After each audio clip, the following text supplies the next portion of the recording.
নমস্কার, সবাইকে স্বাগত।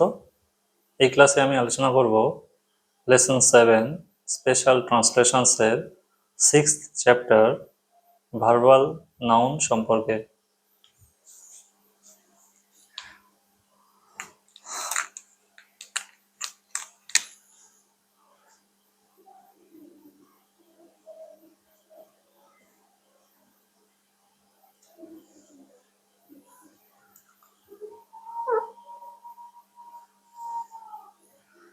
তো ভার্বাল নাউন কি?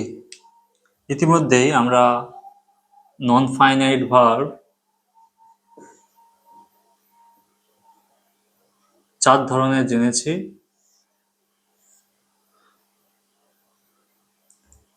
তার মধ্যে প্রথম হচ্ছে ইনফিনিটিভ, তারপর জেরান্ড, তারপর পার্টিসিপেল,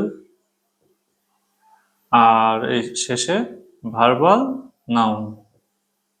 এই 4 ধরনের নন ফাইনাইট ভার্বস রয়েছে। তো আমি ইনফিনিটিভ সম্পর্কে আলোচনা করেছি, জেরান্ড করেছি গত ক্লাসগুলোতে, আর পার্টিসিপল সম্পর্কে আলোচনা করেছি। আজকে আমরা আলোচনা করব ভার্বাল নাউন সম্পর্কে।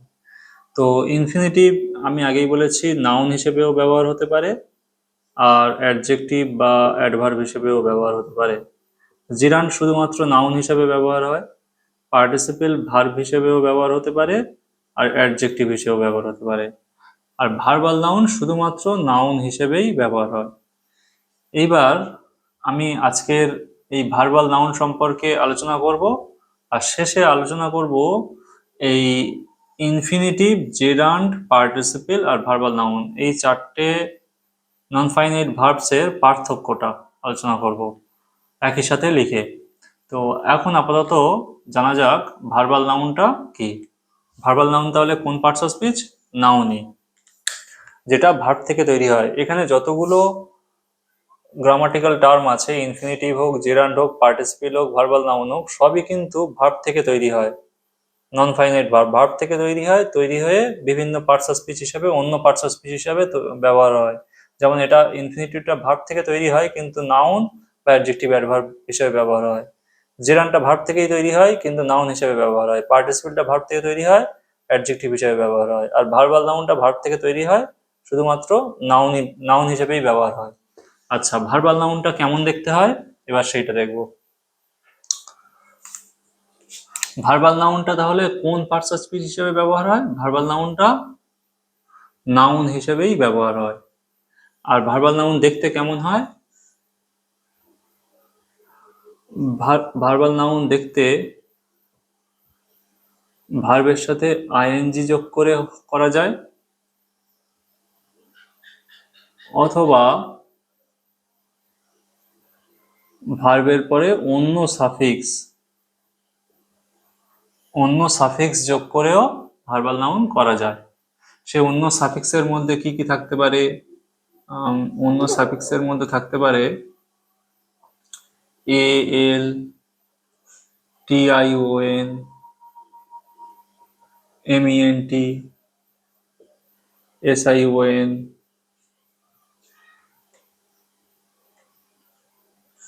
ইত্যাদি। আরো অনেক কিছু থাকে, etcetera.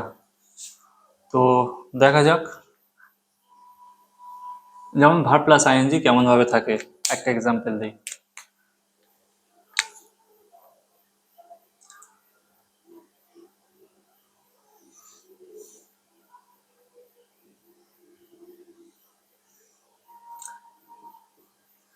He is reading a book.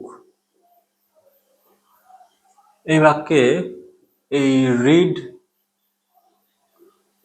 Plus ING ব্যবহার হয়েছে, কিন্তু এটা একটা ভার্বের স্ট্রাকচারে রয়েছে। এখানে এই পুরোটাই ভার্ব, একটা অক্সিলারি ভার্ব রয়েছে, একটা প্রিন্সিপাল ভার্ব রয়েছে। এখানে রিডিংটা ভার্ব, এখানে কিন্তু এটা ভার্বাল নাউন নয়। কিন্তু যদি আমি এইভাবে লিখি, he likes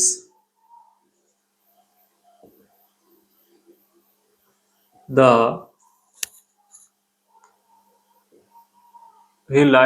reading of history. এখানে কি হলো, এখানে ফাইনাইট ভার্ব অলরেডি লাইকস রয়েছে, ঠিক আছে। আবার দেখছি, আচ্ছা এই বাক্যটার বাংলা মানে দেখি, সে ইতিহাস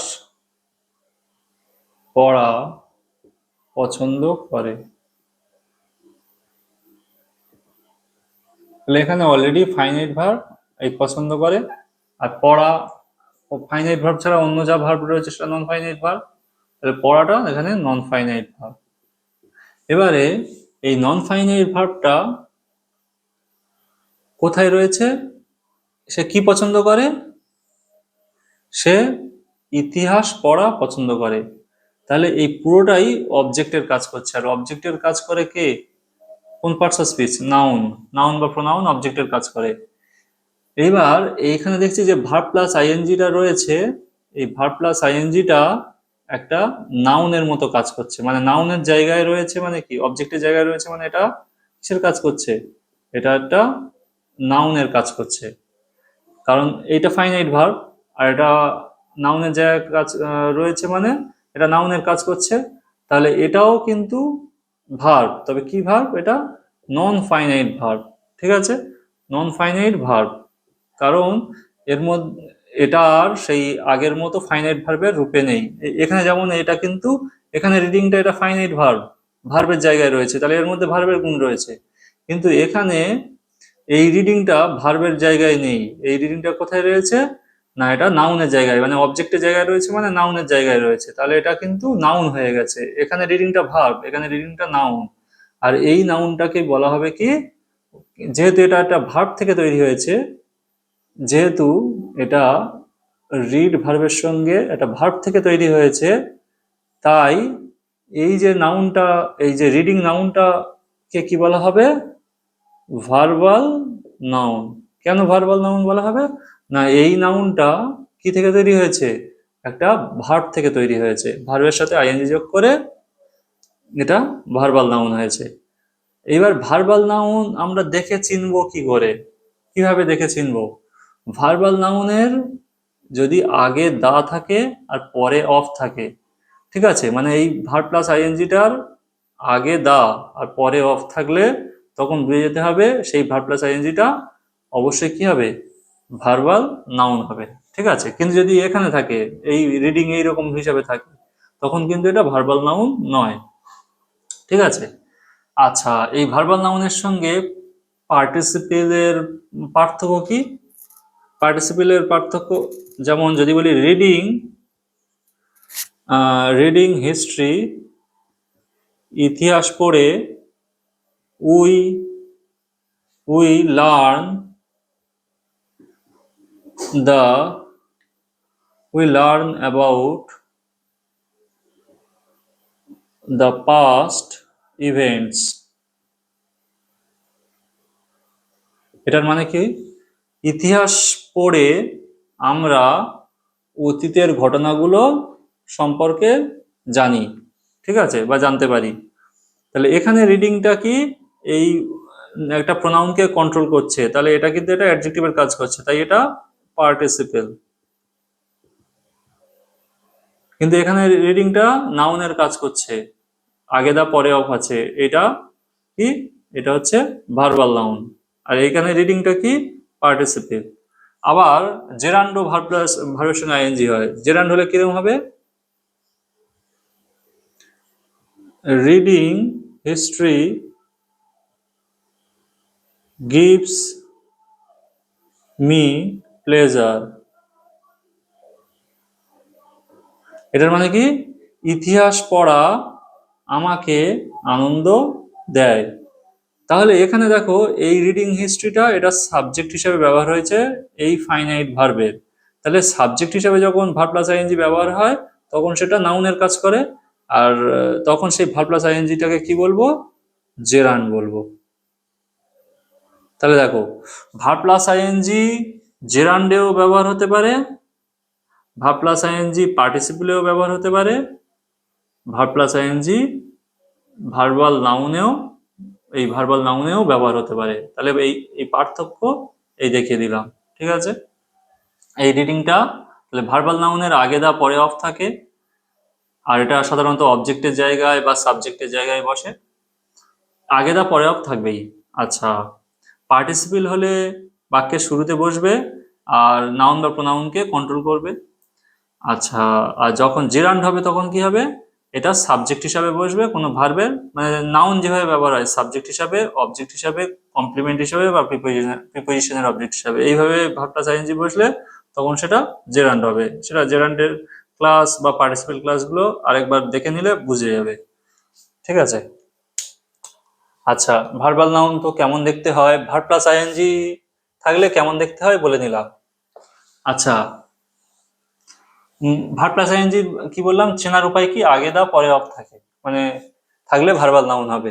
আচ্ছা, আরেক ভাবে থাকতে পারে, হিজ রিডিং ইজ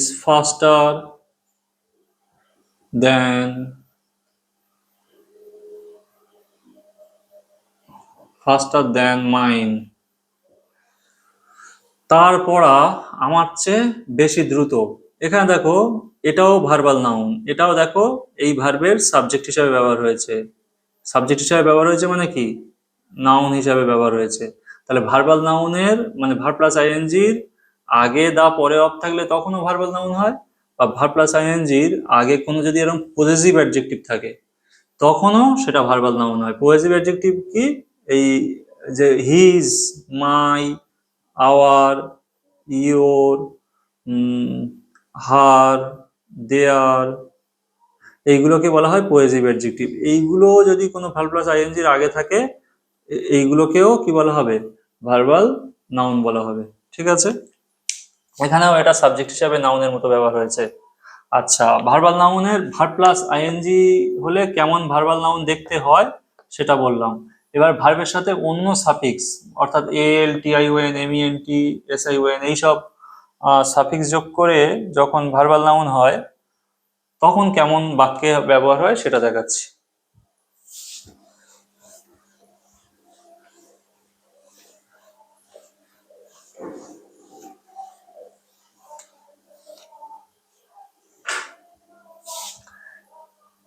যেমন এল সাফিক্স যোগ করে অ্যারাইভ।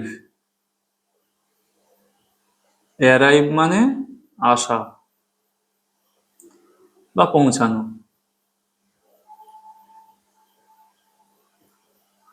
আর অ্যারাইভ এটা কি? ভার্ব। আর অ্যারাইভ ভার্বের নাউন ফর্ম হচ্ছে অ্যারাইভাল, এটা নাউন। আর যেহেতু এটা একটা ভার্ব থেকে এই নাউনটা এসছে তাই এটাকে বলা হবে কি? ভার্বাল। এই ভার্বের সাথে এই এল সাফিক্স যোগ করে কি হয়েছে? অ্যারাইভাল। তাই এটাকে কি বলা হবে? ভার্ব থেকে যেহেতু এই নাউনটা তৈরি হয়েছে তাই একে বলা হবে ভার্বাল নাউন। আর এর অর্থ কি? আগমন। ঠিক আছে। এটা বাক্যে কেমন ভাবে ব্যবহার হয়? যদি আমি অ্যারাইভটাকে ভার্ব হিসেবে ব্যবহার করি কেমন হবে? হি অ্যারাইভস লেট, অর্থাৎ সে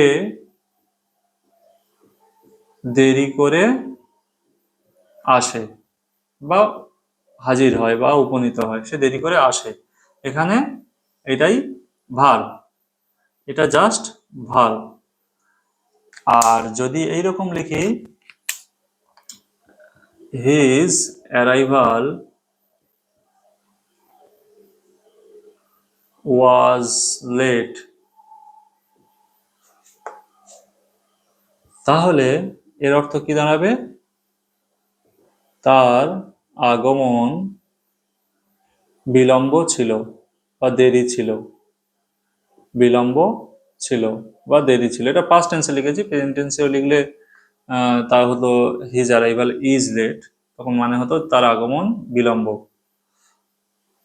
তাহলে এর মানে কি হবে?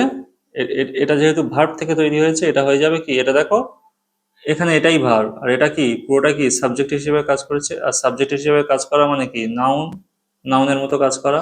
আর যেহেতু এটা একটা ভার্ব থেকে তৈরি হয়েছে তাই এই অ্যারাইভকে শুধু নাউন বলবো না, কি নাউন বলবো? ভার্বাল নাউন বলবো, কেননা এটা ভার্ব থেকে তৈরি হয়েছে। ঠিক আছে। তো ভার্বাল নাউন তাহলে এইভাবে ব্যবহার হয়। এটা তো এল দিয়ে দেখালাম। টিআইওএন যেমন অ্যাক্ট, এই ভার্বটার সাথে, আচ্ছা অ্যাক্ট নয়, হ্যাঁ অ্যাক্ট, এটার সাথে টি যেহেতু আছে আর টিটা ব্যবহার হয় না, আইওএনটা হয়। অ্যাক্ট, অ্যাক্ট মানে কাজ করা থেকে অ্যাকশন মানে কাজ। বা ডেভেলপ, ডেভেলপ মানে উন্নত করা থেকে এমইএনটি যোগ করে উন্নতি, noun development. S I O N, decide, D C I D, decide verb থেকে সিদ্ধান্ত, সিদ্ধান্ত নেওয়া, আর ওটা নাউন করলে কি হবে, ডিসিশন। তাহলে এইরকম ভার্বাল নাউনগুলো এইরকম দেখতে হয়। ভার্বাল নাউনগুলো এইরকম সাফিক্স যোগ করে, ভার্বের সাথে অন্য সাফিক্স যোগ করে ভার্বাল নাউন করা হয়। তো ভার্বাল নাউনগুলো ব্যবহারও বলে দিলাম, ঠিক আছে। তো ভার্বাল নাউনের ক্লাস এতটুকুই।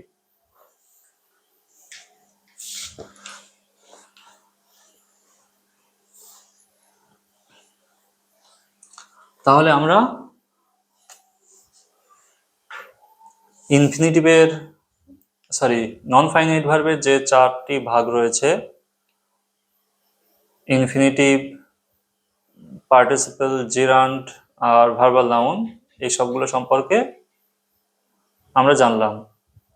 তাহলে স্পেশাল ট্রান্সলেশনসের যে 6th চ্যাপ্টার ভার্বাল নাউন, সেটা সম্পর্কে সবকিছু জানা গেল, যেটা ভার্বাল নাউন ছিল।